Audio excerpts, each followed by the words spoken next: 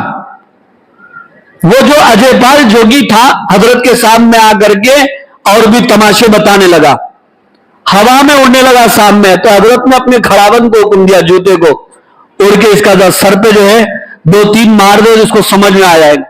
تو جوتا اڑ کر گیا اور اس کے سر پہ برسنے لگا، وہ سیدھا نیچے آ کے ہاتھ جوڑنے لگا۔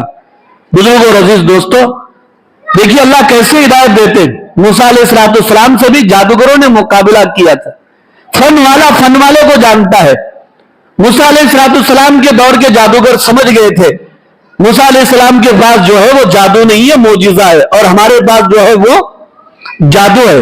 یہ بھی سمجھ گیا میرے پاس جو ہے وہ جادو ہے، شعبدہ بازی ہے، اور حضرت کے پاس یہ کچھ نہیں، ایمان کی طاقت ہے، روحانیت ہے، اور یہ حضرت کی کرامت ہے، اسلام حق ہے، سچ ہے۔ پیروں پر گر کر کلمہ پڑھنے لگ گیا۔ کلمہ پڑھنے کے بعد، اسلام قبول کرنے کے بعد، حضرت نے اس کا نام عبداللہ رکھا۔ عبداللہ بیابانی کے نام سے اپنے زمانے کے بہت بڑے ولی اور بزرگ جو بن گئے۔ یہ دونوں جو رام دیو اور اجے پال جوگی، ان دونوں نے جو اسلام قبول کیا، ویسے ہزاروں لوگوں نے اسلام قبول کیا حضرت کے چہرے کو دیکھ کر، ہزاروں، بلکہ مشہور ہے یہ بات، 90 لاکھ لوگوں نے کلمہ پڑھا تھا حضرت خواجہ معین الدین چشتی اجمیری رحمت اللہ علیہ کی دعوت پر، ان کی محنت پر، ان کی تبلیغ پر 90 لاکھ لوگوں نے کلمہ پڑھا تھا۔ یہ ان دونوں حضرات نے حضرت سے یہ گزارش کی تھی کہ آپ کا قیام یہیں پر ہونا چاہیے۔ کہاں پر؟ اجمیر میں، جہاں پر آج حضرت کا مزار ہے۔ ان دونوں نے حضرت کو مشورہ دیا کہ آپ یہیں پر رہیے۔ ان دونوں حضرات کے مشورے پر حضرت خواجہ معین الدین چشتی اجمیری رحمت اللہ علیہ نے جہاں آج آپ کا مزار ہے وہیں پر آپ زندگی بھر کے لیے رہ گئے۔ زندگی میں آپ پھر دوبارہ دہلی بھی گئے، اور اپنے جو مرید ہیں خواجہ قطب الدین بختیار کاکی رحمت اللہ علیہ وہ بھی ساتھ میں تھے۔ دہلی کا علاقہ ان کے حوالے کیا، آپ وہاں پر دین کی محنت کرو، میں یہاں پر دین کی محنت کروں گا۔ پھر بعد میں آپ نے خلافت دی حضرت خواجہ قطب الدین بختیار کاکی رحمت اللہ علیہ، اور وہ جو راجہ پرتھوی راج چوہان تھا وہ ابھی بھی باز میں آیا، مقابلے کے لیے تیار، اور دھمکیاں دینے لگ گیا تھا، آپ اجمیر چھوڑ دیجئے ورنہ میں پیسہ کر دوں گا، ویسا کر دوں گا۔ تو حضرت نے مراقبہ کیا اور اللہ تعالیٰ سے دعا کی، اللہ نے دعا قبول فرمائی، اور راجہ پرتھوی راج چوہان کی حکومت کو ختم کرنے کے لیے اللہ تعالیٰ نے حضرت شہاب الدین غوری رحمت اللہ علیہ کو بھیجا۔ آئے، انہوں نے مقابلہ کیا۔ جب مقابلہ ہوا اور وہ اجمیر کا علاقہ فتح ہوا، اور بادشاہ جب پہنچا اجمیر تو وہاں پر اذان کی آوازیں آ رہی، بادشاہ پریشان، وہ 1000 سال پہلے کی بات، جبکہ ہر طرف بت پرستی کا دور دورہ، شرک، ساری چیزیں تھی، وہاں پر اللہ اکبر کی صدائیں آ رہی ہے، تو آخر بات کیا ہے؟ جب اذان ہوئی تھی اس وقت 10-20 لوگ موجود تھے، لیکن جب نماز کی پہلی رکعت رکوع سے پہلے تقریباً 2500 لوگ جا کر کے پیچھے کھڑے ہو گئے تھے۔